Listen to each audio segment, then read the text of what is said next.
I'm really glad to be part of this maiden edition of this workshop organized by Emmanuel, Breaking the Silence for Men. And for me personally, it's a good opportunity for us men, black men, to be able to talk things out. We tend to bottle up a lot of things.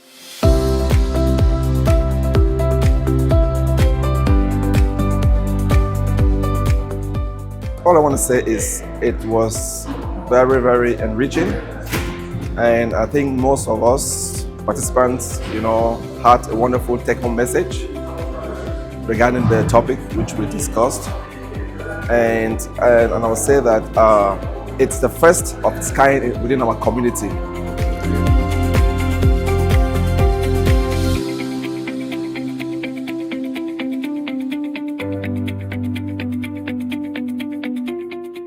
After this exercise of what has just happened today, it was such a brainstorming aspect which we have had time to discuss and share ideas about everything, and it was very, very amazing.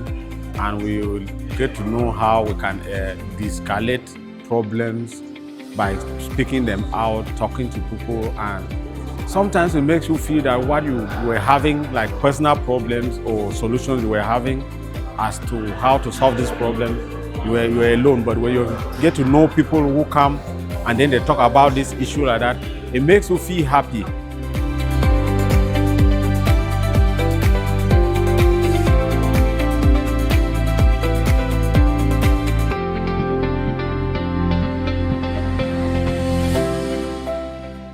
It was really a great opportunity, to learn and share within the Black immigrants here in Canada, precisely in Calgary.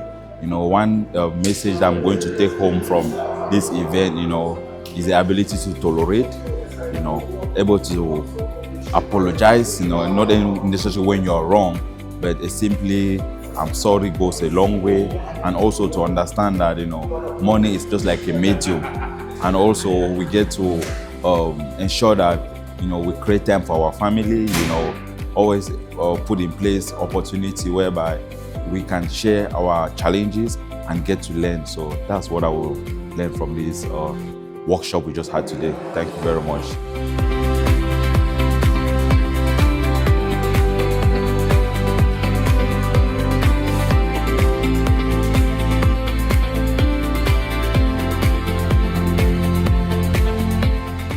It was a wonderful seminar.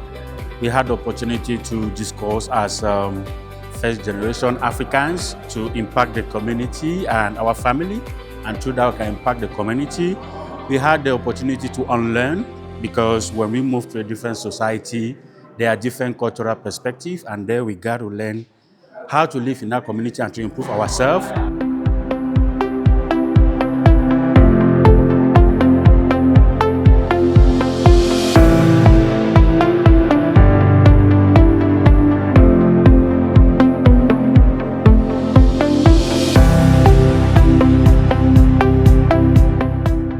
Today, basically, we met as men to have a safe space where we could talk about issues which concern our well-being.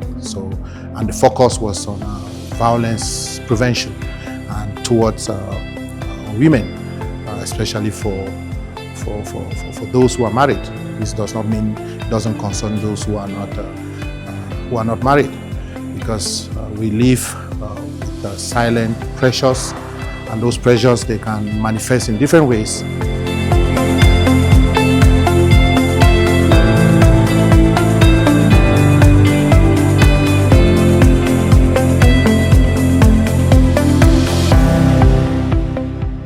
This is just the first of hopefully many more events which will come down the road.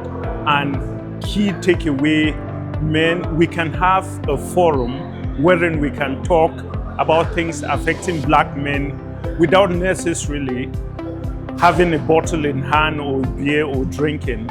So that's a good opportunity for us to take this and run away with it. Thank you so much to the organizers once again.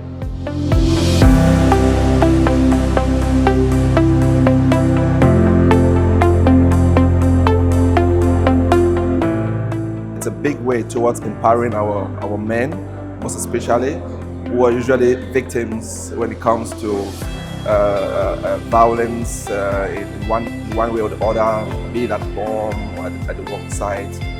And I think that just having this discussion, it's a very, very big step towards helping to reduce abuse within our homes.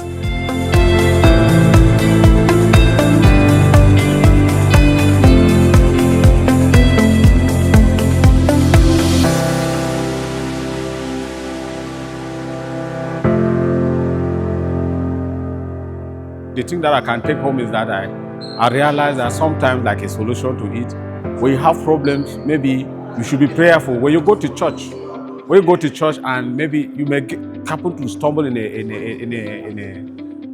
a sermon that the pastor is preaching, he may come out and preach certain things that are very, very pertinent to whatever problem you were facing in the house, and you finally see that you have a natural solution.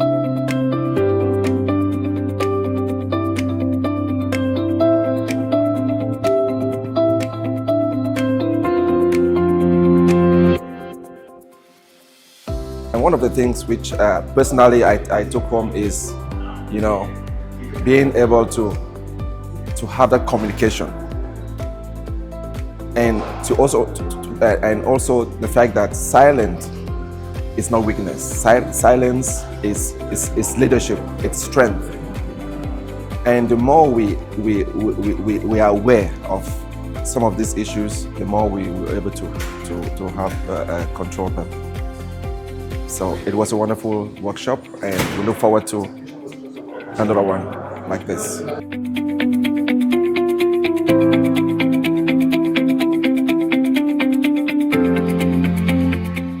I really appreciate the organizers of so that, and we hope that occasions like this, they should pop up, and we are going to do a lot of things that will foster our being together. We learned that as African men, it's not a weakness to say sorry. And to be the leader in your family, first of all, you have to equip yourself with knowledge and skills, because your spouse always wants to look up to you in advice, in leadership, and in everything. So before you take up that role as a leader, you should always equip yourself with skills and knowledge in order to lead, so that they can look up to you.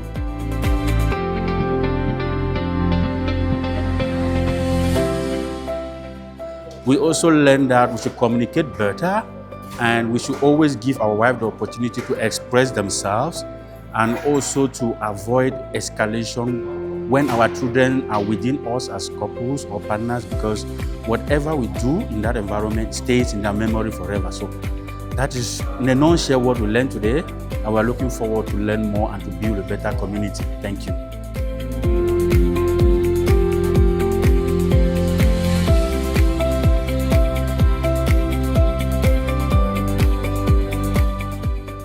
Today, I was very happy with the input that came from the various participants, and there are a couple of things that I'm taking home with me. The first one is always taking a step behind, that mental step back when situations have to escalate. It can go a long way to help.